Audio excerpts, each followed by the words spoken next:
Well, you can see my name on this title slide. In fact, you can see my name twice. I have it on the left, and it's coded in the rays of this ornamental sun, Frank King Dialist. Now I put this up because this design was cut on slate by my co-presenter, Annika Petersson, who has a workshop called Inscriptorium, a stone cutting workshop in Sweden. And the plan is to tell you about a sundial that she has made for the car park of a new school in Sweden. But unfortunately, Annika is unable to be with us, so we'll have to make do with a photograph. Here she is in my office. This isn't very long after she cut that slate nameplate, which you can see on the wall at back. More recently, we can take you to the car park, which we're talking about. And here you see the car park under construction. And Annika is explaining to the workforce how she wants things laid out. I suspect she is explaining how the sundial works as well. She's waving her arm around. Behind, in the back of the picture, you can see the brand new school building, not yet open. It's being finished off inside. And on the right, you can see this signboard, which has an information sheet on it, which explains in particular how you use the sundial, but it wasn't quite laid just yet. Now I'm going to step back a little bit from this photograph and look at the sundial just after it was placed in the asphalt surface of the car park. Again, you can see part of the school building. On the left, you see this rock face, and there, straight ahead, you can see this very curious boulder with a spiral design on it. Now, that boulder is almost due north of this sundial, and that turns out to be significant. We'll come back to that in due course. Before we do that, I'm going to tell you a little bit about how people in Scandinavia kept track of time around 1,000 years ago. They used the sun, but they used the direction of the sun, solar azimuth, not solar hour angle. And if you live far enough north, then timetabling your day using solar azimuth works well enough. What they did was to look at the sun in the sky and note its position in relation to selected local landmarks, which they called day marks. Now, to give you a very simple example, let's suppose that this green spot is a village, and I have north at the top of this embryonic diagram. And to the southeast of the village, very long way off, there is a mountain. And each day, if the sun is out, people in the village can see the sun approaching this mountain. And then when it is over the mountain, they can say, hooray, it is time for mid-morning coffee. Or perhaps they should say, it is azimuth for mid-morning coffee. We'll overlook the fact that coffee wasn't available in Scandinavia 1,000 years ago. There are two obvious questions to ask about this way of keeping track of the day. And one is, why do they look at the sun, which sounds rather dangerous? Why not use shadows instead? Well, if you look at the sky in this photograph, you get a clue as to the answer. In Scandinavia, particularly North Scandinavia, and very particularly in the winter half of the year, the sun is very often not strong enough to cast a shadow. You have to remember that people 1,000 years ago would spend most of their daylight time outdoors looking after animals and the fields and so on. And they would probably be able to read the sky better than most of us can today. They knew roughly where the sun was, and they could tell by perhaps thin cloud, they could see a watery sun. Sometimes they could see the sun in a break in the clouds. Other times you could see a distant mountain with one side illuminated by the sun and the other side not. You would have a bit of an idea where the sun is, and that was quite satisfactory enough for their purposes. Let's look at a bit more detail. Suppose this broken red circle is the local horizon, divided into 8 45-degree sectors. And each sector is centered on a point of an 8-point compass.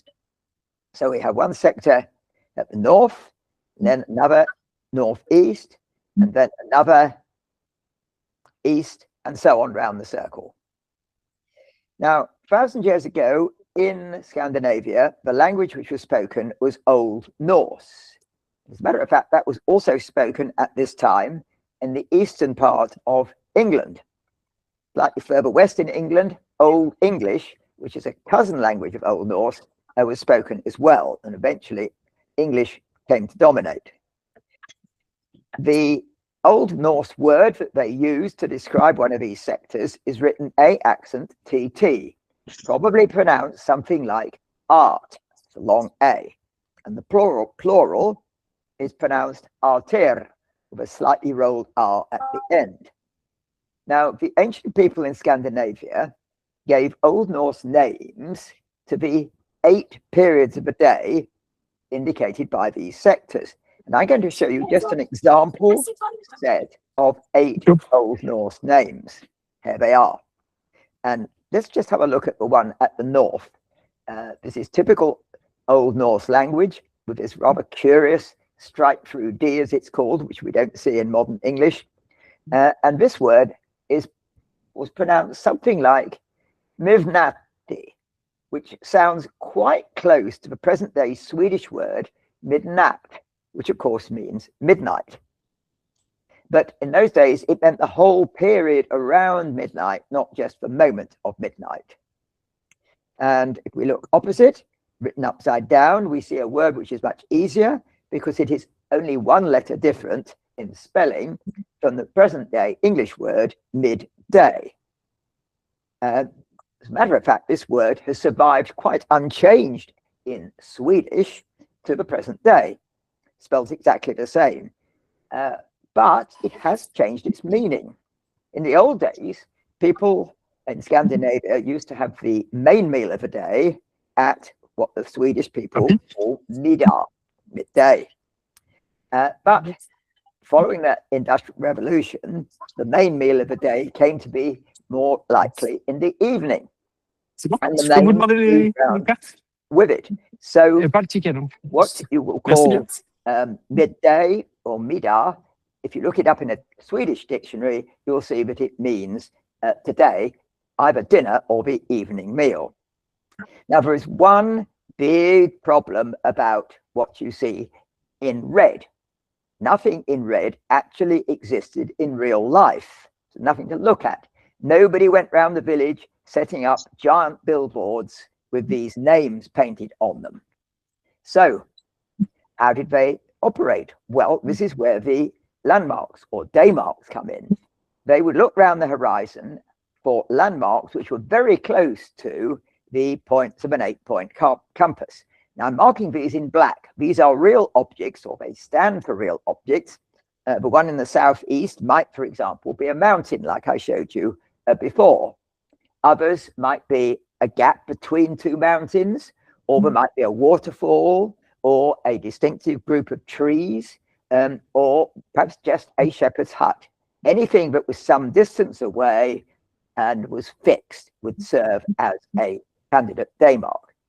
And so once those had been established and worked out, there was no need for anything in red.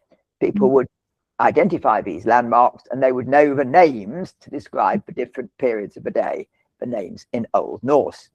Of course, what I'm showing you here is the ideal case. In real life, they allowed a little bit of flexibility if the land wasn't a decent landmark in exactly the right place. So you might be a bit of a mess, just a slight mess like this.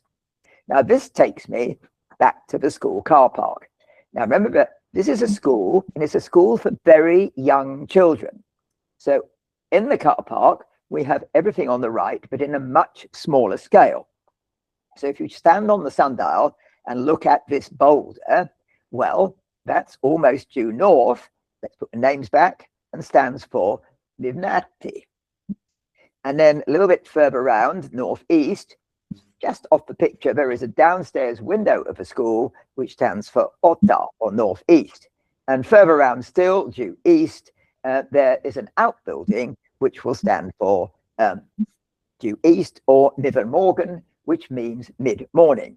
And Annika has identified 8 candidate day marks that are visible round the car park for children to pick out. Now, what's the sundial for? Well, let's have a closer look at it. Here is the sundial in Annika's workshop just before it was taken to the car park.